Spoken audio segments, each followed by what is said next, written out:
Hi everyone, RT Squirrel here with our next video in a series exploring the exciting world of classical ciphers.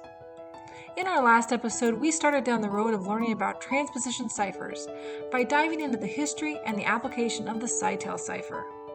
Today, we will continue our look into transposition ciphers with the rail fence cipher. Like the Citel, the rail fence is a type of pattern transposition cipher. You may remember with the Citel cipher that we write our plaintext left to right, then extract the ciphertext by pulling the letters out in a diagonal pattern. With the rail fence cipher, the characters of the plaintext are written out in a zigzag pattern. The ciphertext is then produced by going across row 1 left to right, then row 2 left to right. As so. Our example here uses only 2 lines. But a rail fence cipher can span more than just 2 rows.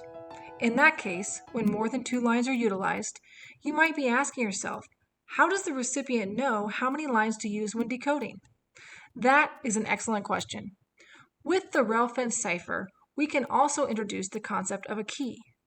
In general, a key adds an additional level of security, much as it does when added to a house, a car, or an office. For the rail fence cipher, our key is fairly basic. It is just a number telling our recipient how many rows to span as they decode our message. Even with this very basic cipher, as with any form of encryption relying on a key, it is important to remember that the key and the message should never be transported together. Intercepting an encoded communication with the key clearly included enables those not authorized as recipients to decode and read the ciphertext as well, and we don't want that. To avoid this, our sender and our recipient likely already agreed on the key ahead of time, so there is no need to transmit that information with the actual message. For added security, they could also make their key dynamic, that is, changing over time rather than static or unchanging. To accomplish that, all they have to do is come up with an agreed-upon method of rotating the key with each message. For example, perhaps they could assign a number to each day of the week, and then make certain to include the day of the week somewhere at the top of the encoded correspondence. This will indicate to the recipient which key to apply in order to decode, but to anyone who intercepts the message and is unaware, it will simply look like the date the message was written. Often when encoding plaintext, we remove the spaces before we encrypt. But another strategy to make the rail fence cipher more secure is to keep the spaces in the plaintext and allow them to translate through to the ciphertext, like this.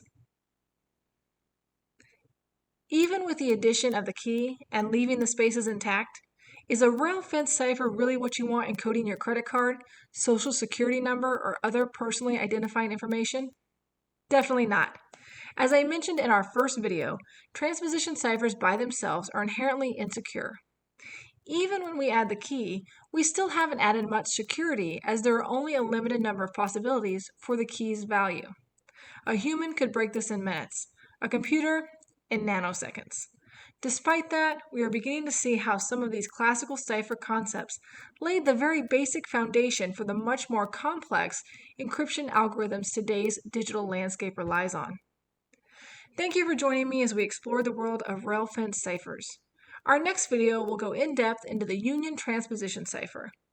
This cipher was used by Union troops to encode messages during the American Civil War, which lasted from 1861 to 1865. If you enjoyed what you learned here and are interested in more, don't forget to like and follow below.